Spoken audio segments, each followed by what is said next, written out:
गरीब गरीब वर्सेस अमीर की मिट्टी की एरोप्लेन। एक बार की बात है, एक गांव में दीनानाथ कहकर एक सेठ रहा करता था। वो बहुत ही अमीर था। वहीं उसका एक बेटा था विजय, जो बहुत ही शरारती और जिद्दी किस्म का बच्चा था।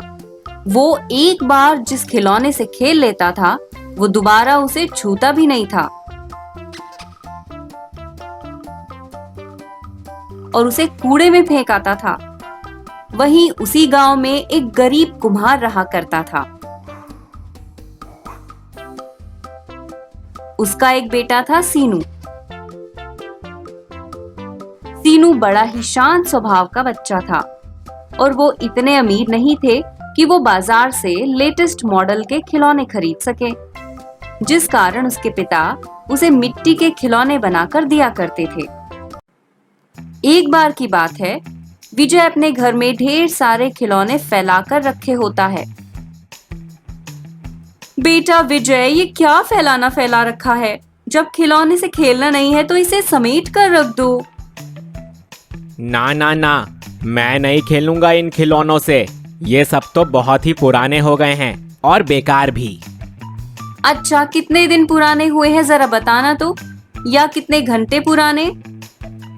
पूरे 22 घंटे 33 मिनट पुराने हैं ये। और अगले 1 घंटे 27 मिनट में मुझे एक बहुत ही प्यारा सा खिलौना चाहिए। मैं कुछ नहीं जानता। एक थप्पड़ लगेगा ना, सारी जिद निकल जाएगी। तभी दीनानाथ वहां आते हैं। क्या हुआ? क्यों चिल्ला रही हो मेरे राज दुलारे पर? राज दुलारा नहीं, जिद्दी शैतान है। देखो, अभी कल ही इतने सारे खिलौने लाए थे, अब फिर से खिलौने की जिद कर रहा है। देखो ना पापा, मम्मी डांटती हैं। हाँ तो अच्छी जिद ही तो कर रहा है। अब हम गरीब थोड़ी ना हैं जो इसे खिलौने नहीं दिला सकते। अब जो भी है इसी का तो है। बोल बेटा, तुझे क्या चाहिए? पापा, मुझे ना एक मिनी एरोप्लेन चाहिए। हाँ तो चलो अभी दिला देंगे। फिर दोनों वहां से चले जाते हैं। दोनों बाप बेटे एक जैसे हैं। कोई फायदा नहीं समझाने का। वहीं दीनानाथ विजय को एक सुंदर सी मिनी एरोप्लेन दिला देता है, जिसके बाद विजय अपने सारे खिलौने कूड़ेदान में फेंक देता है और अपनी एरोप्लेन से आसमान की सैर करने लगता है। वहीं सीनू उसी रास्ते से गुजर रहा होता है तो देखता है कि कूड़ेदान में ढेर सारे अच्छे अच्छे खिलौने पड़े होते हैं, जिन्हें वो उठाकर घर ले जाने लगता है कि तभी विजय आसमान से उसे देख लेता है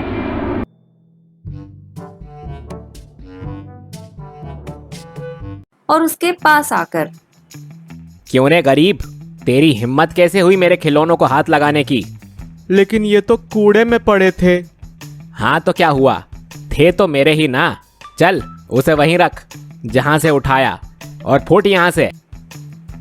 इस तरह विजय सीनू को धमकाकर वहां से भगा देता है। वहीं सीनू जब वहां से जाने लगता है तो उसकी नजर विजय के एरोप्लेन पर पड़ती है, जो कि उसे बहुत पसंद आती है। फिर सीनू घर जाकर, बाबा, आप तो मिट्टी से बहुत सारी चीजें बना सकते हो ना? हाँ बेटे, क्यों, क्या हुआ? फिर सीनू आज की सारी घटना अपने पिता को बताता है। और इस तरह से उस अमीरजादे ने मेरी काफी इंसल्ट की। वहीं आते समय मुझे उसकी एरोप्लेन दिखी, वो बहुत ही सुंदर थी। मुझे भी वैसी ही एरोप्लेन बनाकर दे दो ना बाबा। अच्छा ठीक है बेटा। फिर सीनू के पिता उसे एक मिट्टी की मिनी एरोप्लेन बनाकर देते हैं, जिसे लेकर सीनू उसी जगह जाता है जहां विजय खेल रहा होता है। वहीं विजय जब सीनू को एक मिनी मिट्टी की एरोप्लेन से खेलते हुए देखता है तो उसे बहुत गुस्सा आता है। क्यों रे गरीब, मैंने तुझे अपने खिलौने नहीं दिए तो अब तू मेरी एरोप्लेन का मुकाबला करने के लिए ये मिट्टी की एरोप्लेन ले आया है? नहीं विजय, ऐसा नहीं है। मुझे भी खिलौनों से खेलने का मन करता है, इसीलिए पापा से मैंने ये मिट्टी की मिनी एरोप्लेन बनवाई। कॉपी कैट, मुझे सब पता है। तुम गरीबों की हरकत। अगर बराबरी ही करनी है तो रेस लगाओ, तब पता चलेगा जब मेरी इंपोर्टेड एरोप्लेन के सामने तुम्हारी ये मिट्टी की खटारा एरोप्लेन दम तोड़ने लगेगी। विजय, मेरी एरोप्लेन को कुछ बोला तो ठीक नहीं होगा। ये मेरे पापा ने खास मेरे लिए बनाई है और तुझे इतना घमंड है तो रेस लगा ही लेते हैं। देखते हैं आज कौन जीतता है। फिर दोनों एरोप्लेन से रेस लगाने लगते हैं। आज तो मैं अपनी एरोप्लेन से इसकी मिट्टी की एरोप्लेन को टक्कर देकर इसे तोड़ ही दूंगा, तब इसे समझ आएगा। विजय सीनू की मिट्टी की एरोप्लेन तोड़ने का षड्यंत्र रच ही रहा होता है कि अचानक से उसकी ही एरोप्लेन में कुछ टेक्निकल खराबी हो जाती है, जिस कारण वो क्रैश होने लगती है और विजय आसमान से तेजी से जमीन पर गिरने लगता है कि तभी अचानक से सीनू वहां आकर विजय को बचा लेता है। सीनू, मुझे माफ कर दे दोस्त, मैं तो तेरे साथ बुरा करने चला था और देख तूने ही मेरा भला किया। कोई बात नहीं यार, चल तुझे मेरी एरोप्लेन से घुमाता हूँ। फिर दोनों दोस्त बन जाते हैं और मिट्टी के एरोप्लेन में बैठकर आसमान की सैर करने लगते हैं। वर्सेस अमीर की मिट्टी की एरोप्लेन। एक बार की बात है, एक गांव में दीनानाथ कहकर एक सेठ रहा करता था। वो बहुत ही अमीर था। वहीं उसका एक बेटा था विजय, जो बहुत ही शरारती और जिद्दी किस्म का बच्चा था। वो एक बार जिस खिलौने से खेल लेता था, वो दोबारा उसे छूता भी नहीं था और उसे कूड़े में फेंक आता था। वहीं उसी गांव में एक गरीब कुम्हार रहा करता था। उसका एक बेटा था सीनू। सीनू बड़ा ही शांत स्वभाव का बच्चा था और वो इतने अमीर नहीं थे कि वो बाजार से लेटेस्ट मॉडल के खिलौने खरीद सके, जिस कारण उसके पिता उसे मिट्टी के खिलौने बनाकर दिया करते थे। एक बार की बात है, विजय अपने घर में ढेर सारे खिलौने फैलाकर रखे होता है। बेटा विजय, ये क्या फैलाना फैला रखा है? जब खिलौने से खेलना नहीं है तो इसे समेट कर रख दो। ना ना ना, मैं नहीं खेलूंगा इन खिलौनों से। ये सब तो बहुत ही पुराने हो गए हैं और बेकार भी। अच्छा, कितने दिन पुराने हुए हैं जरा बताना तो, या कितने घंटे पुराने? पूरे 22 घंटे 33 मिनट पुराने हैं ये, और अगले 1 घंटे 27 मिनट में मुझे एक बहुत ही प्यारा सा खिलौना चाहिए। मैं कुछ नहीं जानता। एक थप्पड़ लगेगा ना, सारी जिद निकल जाएगी। तभी दीनानाथ वहां आते हैं। क्या हुआ? क्यों चिल्ला रही हो मेरे राज दुलारे पर? राज दुलारा नहीं, जिद्दी शैतान है। देखो, अभी कल ही इतने सारे खिलौने लाए थे, अब फिर से खिलौने की जिद कर रहा है। देखो ना पापा, मम्मी डांटती हैं। हाँ तो अच्छी जिद ही तो कर रहा है। अब हम गरीब थोड़ी ना हैं जो इसे खिलौने नहीं दिला सकते। अब जो भी है इसी का तो है। बोल बेटा, तुझे क्या चाहिए? पापा, मुझे ना एक मिनी एरोप्लेन चाहिए। हाँ तो चलो अभी दिला देंगे। फिर दोनों वहां से चले जाते हैं। दोनों बाप बेटे एक जैसे हैं। कोई फायदा नहीं समझाने का। वहीं दीनानाथ विजय को एक सुंदर सी मिनी एरोप्लेन दिला देता है, जिसके बाद विजय अपने सारे खिलौने कूड़ेदान में फेंक देता है और अपनी एरोप्लेन से आसमान की सैर करने लगता है। वहीं सीनू उसी रास्ते से गुजर रहा होता है तो देखता है कि कूड़ेदान में ढेर सारे अच्छे अच्छे खिलौने पड़े होते हैं, जिन्हें वो उठाकर घर ले जाने लगता है कि तभी विजय आसमान से उसे देख लेता है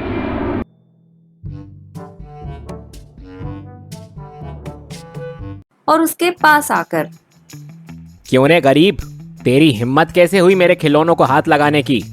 लेकिन ये तो कूड़े में पड़े थे। हाँ तो क्या हुआ, थे तो मेरे ही ना। चल उसे वहीं रख जहां से उठाया और फुट यहां से। इस तरह विजय सीनू को धमकाकर वहां से भगा देता है। वहीं सीनू जब वहां से जाने लगता है तो उसकी नजर विजय के एरोप्लेन पर पड़ती है, जो कि उसे बहुत पसंद आती है। फिर सीनू घर जाकर, बाबा बाबा, आप तो मिट्टी से बहुत सारी चीजें बना सकते हो ना? हाँ बेटे, क्यों, क्या हुआ? फिर सीनू आज की सारी घटना अपने पिता को बताता है। और इस तरह से उस अमीरजादे ने मेरी काफी इंसल्ट की। वहीं आते समय मुझे उसकी एरोप्लेन दिखी, वो बहुत ही सुंदर थी। मुझे भी वैसी ही एरोप्लेन बनाकर दे दो ना बाबा। अच्छा ठीक है बेटा। फिर सीनू के पिता उसे एक मिट्टी की मिनी एरोप्लेन बनाकर देते हैं, जिसे लेकर सीनू उसी जगह जाता है जहां विजय खेल रहा होता है। वहीं विजय जब सीनू को एक मिनी मिट्टी की एरोप्लेन से खेलते हुए देखता है तो उसे बहुत गुस्सा आता है। क्यों रे गरीब, मैंने तुझे अपने खिलौने नहीं दिए तो अब तू मेरी एरोप्लेन का मुकाबला करने के लिए ये मिट्टी की एरोप्लेन ले आया है? नहीं विजय, ऐसा नहीं है। मुझे भी खिलौनों से खेलने का मन करता है, इसीलिए पापा से मैंने ये मिट्टी की मिनी एरोप्लेन बनवाई। कॉपी कैट, मुझे सब पता है।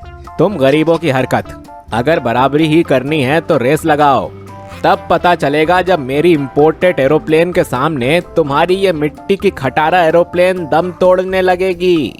विजय, मेरी एरोप्लेन को कुछ बोला तो ठीक नहीं होगा। ये मेरे पापा ने खास मेरे लिए बनाई है, और तुझे इतना घमंड है तो रेस लगा ही लेते हैं। देखते हैं आज कौन जीतता है। फिर दोनों एरोप्लेन से रेस लगाने लगते हैं। आज तो मैं अपनी एरोप्लेन से इसकी मिट्टी की एरोप्लेन को टक्कर देकर इसे तोड़ ही दूंगा, तब इसे समझ आएगा। विजय सीनू की मिट्टी की एरोप्लेन तोड़ने का षड्यंत्र रच ही रहा होता है कि अचानक से उसकी ही एरोप्लेन में कुछ टेक्निकल खराबी हो जाती है, जिस कारण वो क्रैश होने लगती है और विजय आसमान से तेजी से जमीन पर गिरने लगता है कि तभी अचानक से सीनू वहां आकर विजय को बचा लेता है। सीनू, मुझे माफ कर दे दोस्त, मैं तो तेरे साथ बुरा करने चला था और देख तूने ही मेरा भला किया। कोई बात नहीं यार, चल तुझे मेरी एरोप्लेन से घुमाता हूँ। फिर दोनों दोस्त बन जाते हैं और मिट्टी के एरोप्लेन में बैठकर आसमान की सैर करने लगते हैं। जादुई सुनहरी घोड़ा गाड़ी। जंगलीपुरा में बुद्धू नाम का एक व्यक्ति रहा करता था। बुद्धू केवल नाम का ही बुद्धू था, असल में उसका दिमाग काफी तेज था। बुद्धू एक घोड़ा गाड़ी चलाता था जिससे वो अपने परिवार का पेट पाल सके। एक दिन की बात है, बुद्धू गांव के चौराहे पर अपनी घोड़ा गाड़ी लेकर खड़ा होता है। बुद्धू, रेवा गांव चलोगे? हाँ हाँ, कुल 200 रुपए लगेंगे, बोलो मंजूर है? 200 रुपए? अरे पागल वागल हो गए हो क्या? 2 किलोमीटर के 200 रुपए कौन लेता है? रहने दो, मैं रिक्शे से ही चला जाऊंगा। तभी जुन्नू वहां से जाने लगता है। अच्छा ठीक है, 100 रुपए देना, बैठो आप। हाँ, अब आए ना लाइन पर। फिर बुद्धू जुन्नू को घोड़ा गाड़ी में बैठा के ले जाता है। ऐसे ही एक दिन बुद्धू अपनी घोड़ा गाड़ी से कहीं जा रहा होता है कि तभी वहां पर एक बुढ़िया आती है। बेटा, मुझे आगे चौराहे पर छोड़ दो। अरे लोगों को एक जगह से दूसरी जगह ले जाना, यही तो मेरा काम है। लेकिन माई देखो, 500 रुपए लगेंगे। हाँ।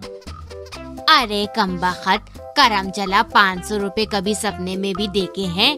या बस 500 रुपए लगेंगे? 50 रुपए से 1 रुपए ज्यादा नहीं दूंगी। चलना है तो बोल, वरना जा। बुद्धू बेचारा करता भी क्या, मान जाता है 50 रुपए में। ऐसे ही दिन बीतते हैं, लेकिन बुद्धू की आमदनी बढ़ने के सिवा कम होती जाती है। एक दिन, क्यों जी, आजकल पैसे नहीं देते? क्या फिर से जुआ खेलना शुरू कर दिया है क्या? अरे कलूटी, कैसी बातें करती हो? यहाँ खाने को लाले पड़े हुए हैं, जुआ कहाँ से खेलूंगा? अरे 500 की सवारी 500 रुपए में ले जानी पड़ती है, मैं क्या करूँ? आजकल घोड़ा गाड़ी की जगह रिक्शे ने जगह ले ली है। वो बात तो है जी, देखो धीरे धीरे सब ठीक हो जाएगा।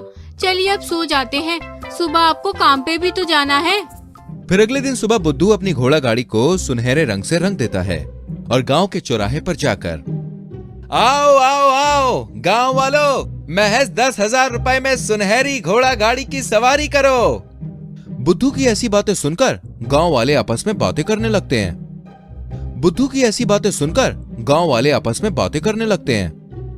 अरे सुरेश, ये क्या पागल तो नहीं हो गया? 10,000 रुपए ले रहा है सवारी का।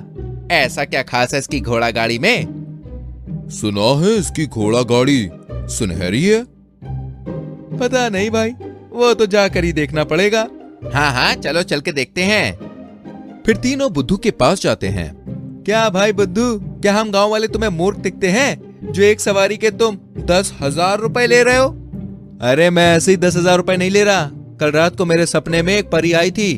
उसने मेरी दरिया दिली देखकर मुझे उपहार के तौर पर सुनहरी घोड़ा गाड़ी दी है और कहा है कि इसमें जो भी बैठेगा ना, उसकी सारी इच्छा पूरी होगी। अच्छा, ऐसी बात है क्या? तो ये लो 10,000 रुपए। सबसे पहले मुझे बैठना है इसमें। जैसा तुम चाहो। फिर वो रमेश को घोड़ा गाड़ी में बैठा लेता है। हे भगवान, मैं भी जल्दी से बुद्धू की तरह करोड़पति बन जाऊं। हाँ, आज अच्छा बकरा फंसा। फिर ऐसे ही बुद्धू झूठी कहानियां सुना सुना के गांव वालों से पैसा ऐड कर उन्हें अपनी घोड़ा गाड़ी पर घुमाने लगता है और गांव वाले भी अपनी इच्छा पूर्ति और सुनहरे घोड़ा गाड़ी पर बैठने के लालच में रोजाना बुद्धू के घोड़ा गाड़ी से ही सवारी करने लगते हैं। ए कलूटी, ये ले 2 लाख रुपए, इसे अलमारी में रख दे, कल बैंक में जमा करना है। इतने पैसे कहाँ से आए जी? अरे आम खाओ, गुठलियां ना गिनो। ये तुम्हारे बुद्धिमान पति का दिमाग है। हाँ, लेकिन तुम तो बुद्धू हो। अरे कलूटी, बुद्धू से ही तो बुद्धिमान बनता है ना प्यारी। हाँ, ये तो है। फिर कलूटी पैसा लेकर वहाँ से चली जाती है। अब इस तरह बुद्धू गांव वालों को सुनहरी बैलगाड़ी पर बैठाकर खूब बेवकूफ बनाता है और बहुत पैसे कमाता है। लेकिन धीरे धीरे गांव वालों को बुद्धू पर शक होने लगता है। अरे सुरेश, तूने बैलगाड़ी पर बैठकर जो इच्छा मांगी थी वो पूरी हुई क्या? अरे नहीं यार, तेरी पूरी हुई क्या? अरे नहीं ना यार। यार मुझे तो इस बुद्धू पर शक हो रहा है कि ये हमें कहीं ना कहीं बेवकूफ बना रहा है। ये भी हो सकता है। ऐसा कुछ है तो हमें सच्चाई का पता करना ही होगा। वही चौराहे पर। अरे बुद्धू भैया, सुना है तुम्हारी इस सोने की बैलगाड़ी को एक परी का आशीर्वाद है और इस पे बैठने वाले की हर इच्छा पूरी होती है। हाँ हाँ, सही सुना है। लेकिन अगर तुम्हें इस पे बैठना है ना, तो तुम्हें 50,000 रुपए देने होंगे। हाँ, लेकिन कल तक तो 10,000 रुपए था, आज अचानक 50,000 कैसे? अरे वो क्या है ना, रेट बढ़ गया है। अब बैठना है तो बैठो, वरना जाओ यहाँ से। अरे भैया, अकड़ क्यों रहे हो? ये लोग कुल 1 लाख रुपए हैं। आज तो काफी अच्छी मुर्गी हलाल हुई है, मजा ही आ गया। फिर बुद्धू उसे बैठाकर ले जाने लगता है कि अचानक से बारिश शुरू हो जाती है और घोड़ा गाड़ी का सारा सुनहरा रंग धुल जाता है। क्यों रे बुद्धू, तूने क्या हमें बेवकूफ समझ रखा है जो गांव में अंधविश्वास फैलाकर इतने पैसे लूट रहा है तू? फिर भावना बुद्धू को पकड़कर पीटने जाती है और बुद्धू वहाँ से भागने लगता है। तभी वहाँ गांव वाले आकर बुद्धू को पकड़ लेते हैं और खूब पीटते हैं। हम तुम्हें ऐसा कुछ करने लायक छोड़ेंगे कि तुम कुछ कर ही नहीं पाओगे। हमें तो तभी तुम पर शक हो गया था जब तुमने इच्छा पूरी करने की बात कही थी और हम में से किसी की कोई भी इच्छा पूरी नहीं हुई। मुझे माफ कर दो, अब से मैं ऐसा कभी नहीं करूंगा। मुझे माफ कर दो भाइयों। हम तुम्हें ऐसा कुछ करने लायक छोड़ेंगे कि तुम कुछ कर ही नहीं पाओगे। मतलब ये है कि मैं सीनियर इंस्पेक्टर भावना तुम्हें गांव वालों को अंधविश्वास में रखकर बेवकूफ बनाने के जुर्म में गिरफ्तार कर रही हूँ। फिर भावना बुद्धू को गिरफ्तार करके वहाँ से ले जाती। ये कहानी अच्छी लगी हो तो जल्दी से लाइक करें वीडियो को और शेयर करें और हमारी आने वाली कहानियों को देखने के लिए चैनल को सब्सक्राइब करके बेल आइकन प्रेस करें, जिससे आपसे कोई भी कहानी मिस ना हो। मिलते हैं दोस्तों आपसे अगली कहानी में, तब तक के लिए बाय बाय, टेक केयर।